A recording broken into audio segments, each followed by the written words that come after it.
سورۃ الحجر کی آیت نمبر 68۔ الحمدللہ وکفی وسلام علی عبادہ الذین اصطفی، خصوصاً علی سید الرسل وخاتم الانبیاء وعلی آلہ واصحابہ الاتقیاء۔ اما بعد فاعوذ باللہ من الشیطان الرجیم، بسم اللہ الرحمن الرحیم۔ قال ان هؤلاء ضیفی فلا تفضحون واتقوا اللہ ولا تخزون۔ قالوا اولم ننہک عن العالمین۔ قال هؤلاء بناتي إن كنتم فاعلين لعمرك إنهم لفي سكرتهم يعمهون۔ قال إن هؤلاء ضيفي، حضرت لوط علیہ السلام فرمانے لگے بے شک یہ میرے مہمان ہیں، فلا تفضحون، پس مجھے رسوا مت کرو، واتقوا اللہ، اور اللہ سے ڈرو، ولا تخزون، اور مجھے ذلیل نہ کرو۔ قالوا اولم ننہک عن العالمین، وہ لوگ کہنے لگے کیا ہم نے آپ کو منع نہیں کیا تھا جہان والوں سے؟ قال هؤلاء بناتی، فرمایا یہ میری بیٹیاں ہیں، ان کنتم فاعلین، اگر تم کچھ کرنا ہی چاہتے ہو، لعمرک، میرے محبوب مجھے تیری زندگی کی قسم، انہم لفی سکرتہم یعمہون، بے شک وہ لوگ اپنے نشے میں مدہوش گھوم رہے تھے۔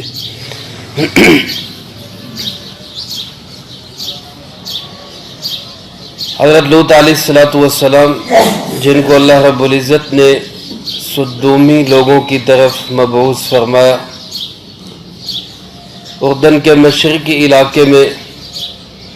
حضرت ابراہیم علیہ السلام کے زمانہ میں ہی ان کی بعثت ان لوگوں کی طرف ہوئی۔ اس قوم کے اندر شرک سے لے کر بے حیائی تک اور بددیانتی سے لے کر مہمانوں کو، مسافروں کو تنگ کرنے تک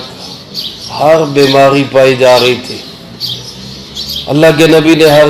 ہر اعتبار سے تبلیغ کی، محنت کی، اپنا فریضہ ادا کیا، سمجھانے کی پوری کوشش کی، پورا زور لگایا، لیکن اپنی بیٹیوں اور قوم کے چند لوگوں کے سوا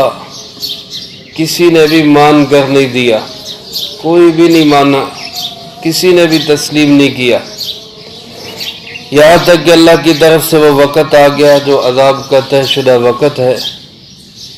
فرشتے حضرت ابراہیم علیہ السلام کے پاس سے ہوتے ہوئے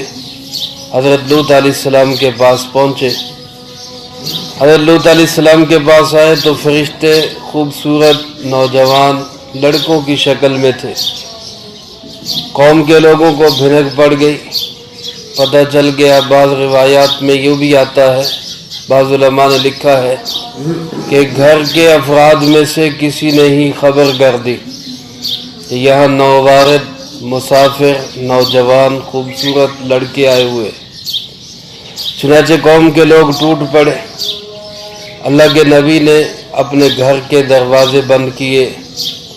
اپنے گھر کی چار دیواری میں ان کو محفوظ کیا، لیکن ایک اللہ کا نبی اور پوری قوم، دنیا کے اعتبار سے کیا مقابلہ ہو سکتا تھا؟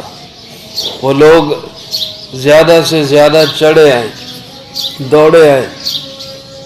علماء نے لکھا ہے کہ یہ قباحت تو ان کی بہت بڑی قباحت تھی،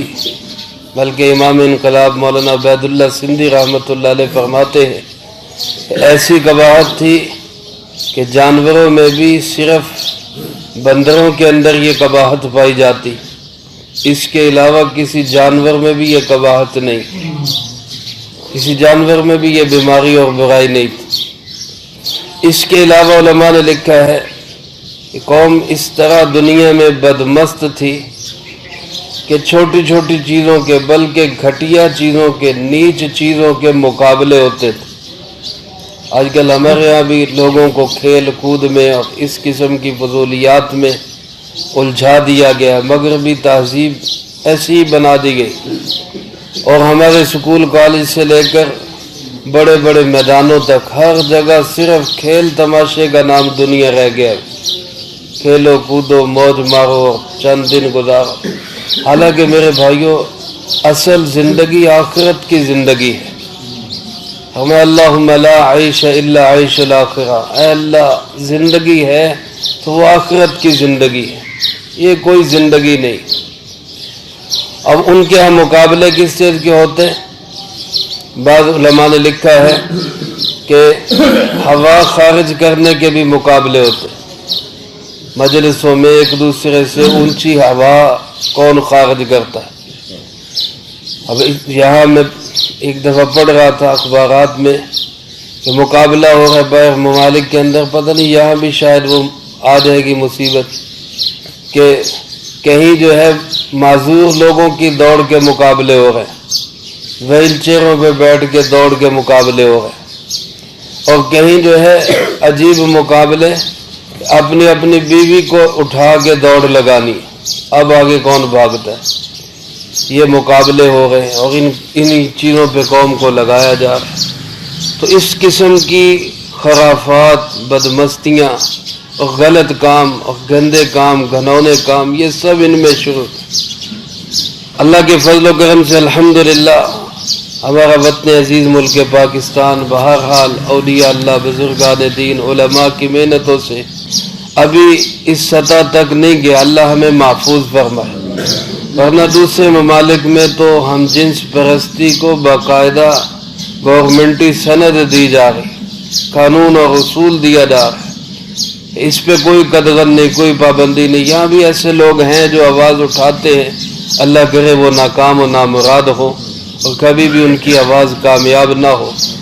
تو بہرحال ان لوگوں نے اللہ کے نبی کے گھر پہ دھاوا بول دیا کہ جناب یہ مال آیا، یہ ہمارے حوالے کرے۔ ہر چند حضرت لوط علیہ السلام پریشانی کی حالت میں ان کو سمجھا رہے، یہاں تک کہ یوں کہہ دیا ان ہؤلاء ضیفی فلا تفضحون، خدا کا واسطہ یہ میرے مہمان ہیں، مجھے مہمانوں کے سامنے رسوا نہ کرو۔ واتقوا اللہ، اللہ سے ڈرو، اللہ سے ڈرو۔ اس لفظ سے معلوم ہوتا ہے کہ لوگ اللہ کو جانتے تھے، اللہ کا نام سنا ہوا تھا، اللہ کو بھی مانتے تھے، اگرچہ شرک میں مبتلا تھے لیکن اللہ کو مانتے تھے،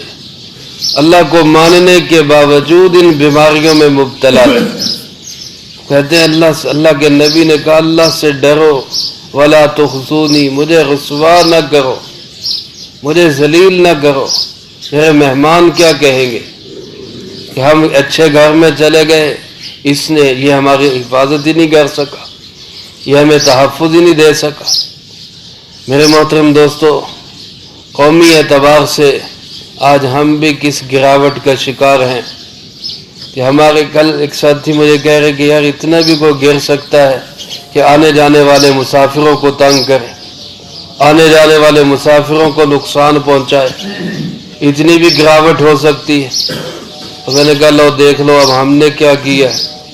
پوری دنیا میں اپنی قوم کا سر شرم سے جھکایا کہ نہیں، بکسا چور سے بٹوا چور تک پہنچ گئے، ہماری صورتحال کیا بن گئی، کہاں تک ہم گریں گے، کہاں تک ہم جائیں گے۔ اور میرے عزیز دوستو، پھر ہم جو ہے بڑی بڑی زبانیں نکال کے اعتراضات کرتے ہیں، مولوی مدرسہ، مولوی مدرسہ۔ اب ان کاموں میں دیکھیں کون سا مدرسہ ملوث، کون سا مولوی ملوث، اب کس مدرسے دینی درسگاہ سے اس شخص نے تربیت لی جس نے پوری قوم کا سر شرم سے جھکا دی۔ عزیزان محترم، ہمیں اس سائڈ پہ بھی غور کرنا ہے، ہمیں اللہ کی طرف بھی متوجہ ہونا ہے۔ قوم بننا ہے تو قوم کو اللہ اور اس کے رسول جناب محمد کریم صلی اللہ علیہ وسلم کے نام پہ اکٹھا کرنا، تو اس حد تک آج ہم گرے ہوئے ہیں تو وہ کہاں تک گرے ہوں گے کہ ہم مسافروں کا خیال نہیں کر رہے، مہمانوں کا خیال نہیں کر رہے، اور آنے والوں کا خیال نہیں کر رہے، اور اس بات کا خیال نہیں کر رہے کہ ہمارا کیا امیج دنیا میں جائے گا، دنیا ہمارے بارے میں کیا سوچے گی۔ تو قوم لوط اسی قسم کی بیماریوں کے اندر مبتلا تھے۔ اللہ کے نبی جب ان کو واسطہ دے رہے، سمجھا رہے اللہ سے ڈرو، خدا کا خوف کرو، مجھے رسوا نہ کرو، تو وہ کہنے لگے اولم ننہک عن العالمین، ہم نے آپ کو منع نہیں کیا تھا ایسے خام خواہ جہان والوں سے تعلق نہ بنائے، سارے جہان کے آپ نے ٹھیکے لیے ہوئے، کسی کو مہمان بناتے، کسی کو پاس بلاتے، ہم نے آپ کو روکا نہیں تھا کہ کوئی نہ آئے آپ کے پاس، کسی سے آپ نے تعلق نہیں رکھنا، ہم نے آپ کو اس بات سے منع کیا تھا کہ آپ جہان والوں میں سے کسی سے رابطہ نہیں کریں گے۔ اب آپ نے بلایا، آپ کے پاس آئے ہیں یا خود آئے ہیں، ہمیں اس سے کوئی سروکار نہیں، ہمیں صرف یہ مال چاہیے، بس ہمیں بس یہ لڑکے چاہیے۔ اب اندازہ کریں اللہ کے نبی اپنے مہمانوں کی عزت کے لیے، مہمانوں کے تحفظ کے لیے اور اپنی بساط کے مطابق اپنی کوشش کے لیے یہاں تک آ گئے، فرمایا ہؤلاء بناتی ان کنتم فاعلین، یہ میری بیٹیاں ہیں، اگر تمہیں کچھ کرنا ہی ہے تو یہ میری بیٹیاں موجود ہیں۔ اس جملے کا مطلب کیا ہے؟ ظاہر اللہ کا نبی دعوت گناہ تو دے نہیں سکتا، زنا کی دعوت تو کبھی بھی نہیں دے سکتا، یہ تو کبھی بھی نہیں کہہ سکتا کہ اپنی شہوانی جذبات ناجائز طریقے سے میری بیٹیوں سے پورے کر لو۔ اللہ کا نبی ہے، وہ گناہ کی دعوت کیسے دے سکتا؟ یہ تصور بھی نہیں کیا جا سکتا۔ تو علماء فرماتے ہیں کہ دو مطلب ہیں، یا تو اس قوم کے سرداروں کو آپ نے اپنی بیٹیاں پیش کر دیں کہ نکاح کر لو، جائز طریقے سے میری بیٹیوں کے ساتھ نکاح کر لو، اور اس کے بدلے میں مجھے مہمانوں کے سامنے رسوا نہ کرو اور اپنی قوم کے لوگوں کو واپس لے جاؤ۔ یا دوسرا مطلب یہ کہ قوم کی بیٹیاں اللہ کے نبی کی بیٹیاں ہی ہوتی ہیں،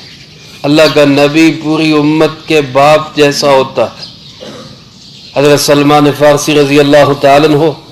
ایک دفعہ یہودیوں کے سامنے یہ بات بتا رہے تھے ان کو کہ ہمارے نبی حضرت محمد صلی اللہ علیہ وسلم ہمیں استنجا کرنے کا طریقہ بھی سکھاتے، ایسے بیٹھنا ہے، بائیں ہاتھ سے استنجا کرنا ہے، دائیں ہاتھ استعمال نہیں کرنا، اور اس میں کسی گندی یا موذی چیز سے استنجا نہیں کرنا، مٹی کے ڈھیلے استعمال کرنے ہیں، یہ سارے طریقے آپ ہمیں سمجھاتے۔ تو یہودی اس پہ اعتراض کرنے لگے، لو جی ایک ایسا نبی ہے جو استنجا کرنے سکھا رہا ہے، یہ نبی کا کام ہے، نبی کا کام تو ہے کہ وہ دنیا کو جو ہے وہ آباد کرنا سکھائے۔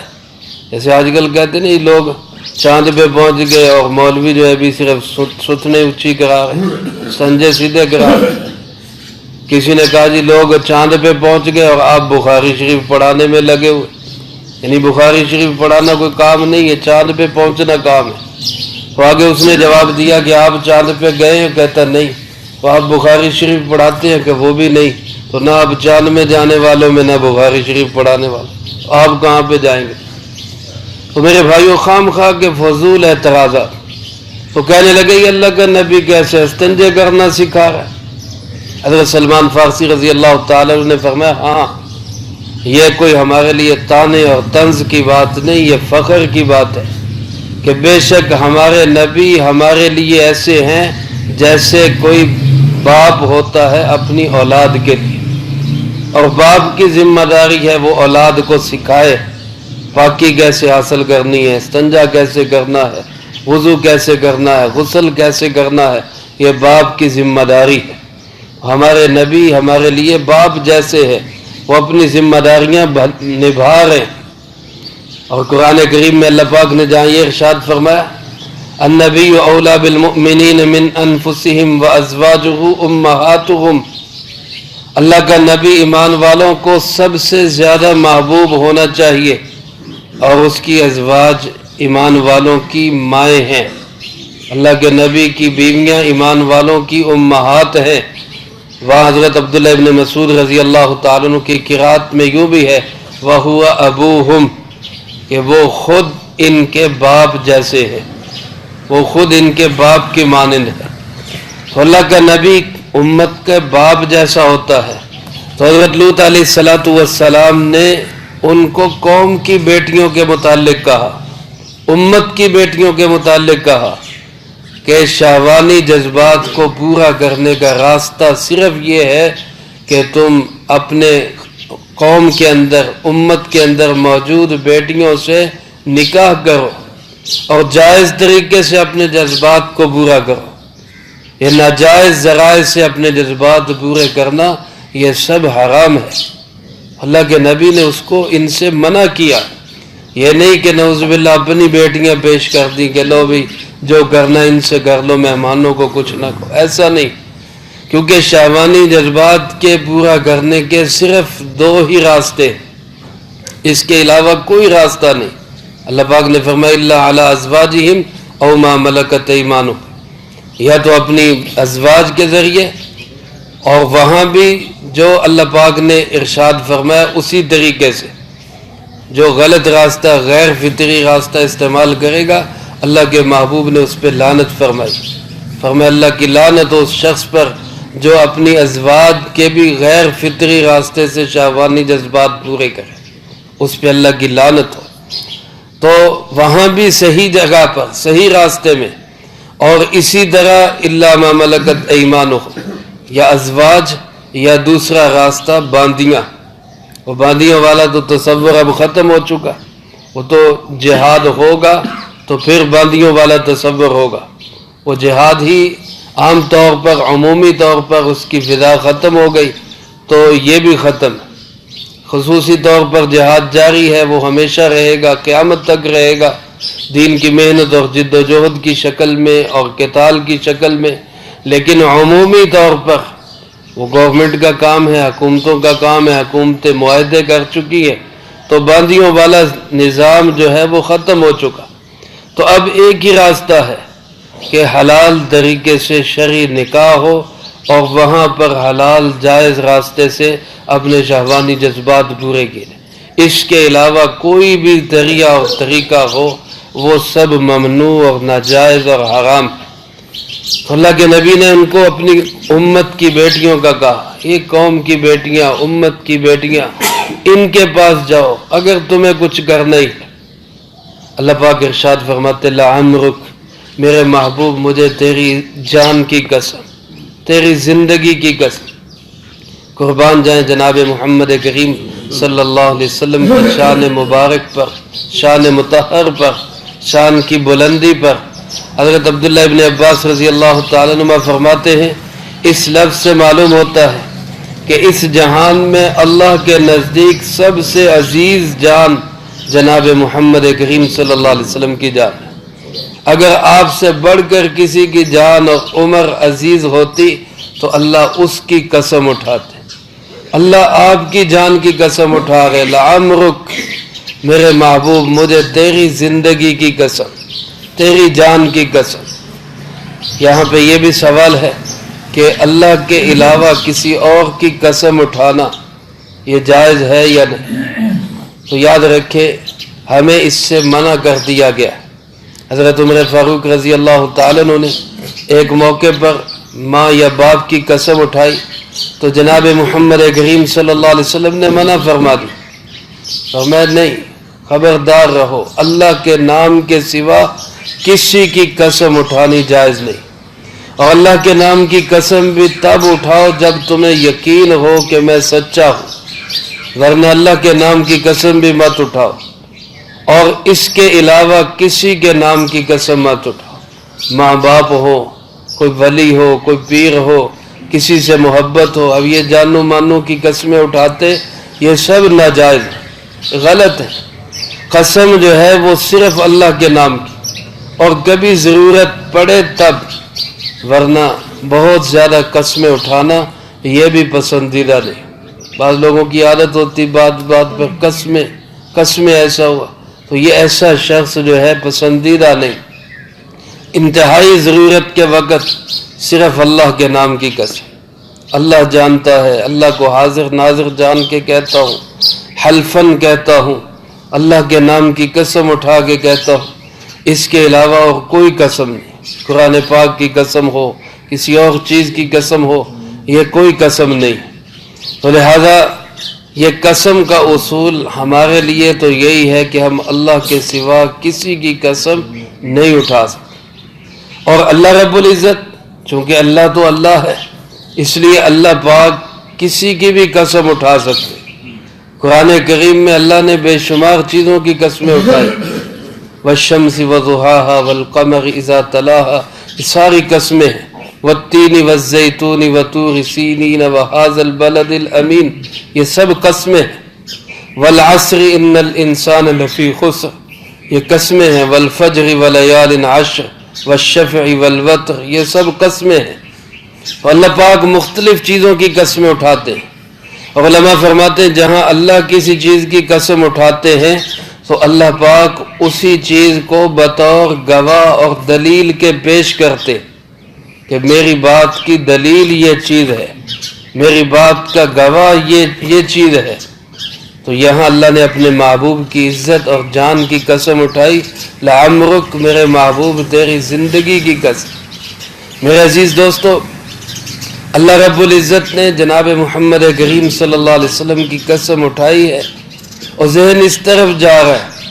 کہ جو برائیاں قوم لوط میں تھی وہ ساری برائیاں تقریباً آج ہم میں موجود ہیں۔ قوم لوط تباہ کر دی گئی، ملیہ میٹ کر دی گئی، مٹا دی گئی، صفحہ ہستی سے اکھاڑ دی گئی، ان کے عذاب کا تذکرہ اگلی آیات میں آ رہا ہے، لیکن ہم موجود ہیں، ہم زندہ ہیں، ہم کھا رہے ہیں، ہم پی رہے ہیں، ہمارا سارا عیش و عشرت، ساری زندگی چل رہی، ہماری گاڑیاں دوڑ رہی، ہمارے جہاز اڑ رہے، سارا نظام چل رہا ہے۔ کیوں؟ یہ سب صدقہ ہے حضرت محمد صلی اللہ علیہ وسلم کی دعاؤں کا۔ لعمرک، اشارہ اسی طرف ہے، اے میرے محبوب تیری زندگی کی قسم، ان کے اندر جرائم اتنے ہیں، انہم لفی سکرتہم یعمہون، جیسے نشے میں مست گھوم رہے ہوتے ہیں، یہ ایسے نشئی اور بدمست تھے کہ یہ اپنے نشے میں گھوم رہے تھے۔ تیری امت کے اندر اگر ایسا ہوگا تو وہ بچے گی، تیری دعاؤں سے بچے گی، تیرے صدقے سے بچے گی، تیرے وسیلے سے بچے گی۔ آج میرے عزیز دوستو، ہمیں ضرورت اس امر کی ہے، جس محبوب جناب محمد کریم صلی اللہ علیہ وسلم کی دعاؤں کے صدقے ہم بچے ہوئے ہیں، ہم اسی محبوب کا دامن تھام لیں، انہی کے پیچھے پیچھے چلے،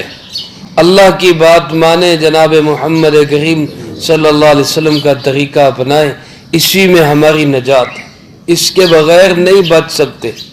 تو قوم لوط کی حالت یہ ہو گئی کہ وہ اپنے اس نشے میں، مال کے، دولت کے، عزت کے، اقتدار کے، طاقت کے نشے میں بدمست ہوئے جا رہے تھے۔ اللہ فرماتے پھر ہماری پکڑ آئی تو کیا ہوا، اس کے تذکرے اگلی آیات میں ہیں۔ اللہ مجھے آپ کو سب کو قرآن و سنت کی صحیح سمجھ نصیب فرمائے، جو کہا سنا اس کو زندگی میں لا کے دوسروں تک پہنچانے کی توفیق عطا فرمائے۔ اللہم لک الحمد کما ینبغی لجلال وجہک وعظیم سلطانک، اللہم لا احصی ثناء علیک انت کما اثنیت علی نفسک، اللہم لک الحمد کما انت اہل، صلی علی محمد کما انت اہل، وافعل بنا ما انت اہل، فإنك أهل التقوى وأهل المغفرة، اللهم ربنا ظلمنا أنفسنا وإن لم تغفر لنا وترحمنا لنكونن من الخاسرين، اللهم ربنا آتنا في الدنيا حسنة وفي الآخرة حسنة وقنا عذاب النار، اللهم ربنا هب لنا من أزواجنا وذرياتنا قرة أعين واجعلنا للمتقين إماما، اذهب البأس رب الناس واشف أنت شافي لا شفاء الا شفاءک شفاء لا یغادر سقما۔ ہمارے بھائی محترم حاجی ولی صاحب کی والدہ کے لیے دعا فرما، اللہ صحت و سلامتی نصیب فرما، شفاء کامل نصیب فرما، اے اللہ پاک تندرستی والی حیات نصیب فرما، اے اللہ جن کے والدین زندہ ہیں صحت و سلامتی کے ساتھ ان کا سایہ تا دیکھ سلامت فرما، یا اللہ جن کے والدین دنیا سے جا چکے اے اللہ اگلی تمام منزلیں ان کے لیے آسان فرما، رب ارحمہما کما ربیانی صغیرہ، اللهم اكفنا بحلالك عن حرامك واغننا بفضلك عمن سواك. ربنا تقبل منا انك انت السميع العليم وتب علينا انك انت التواب الرحيم. صلى الله على النبي الكريم وعلى آله واصحابه اجمعين برحمتك.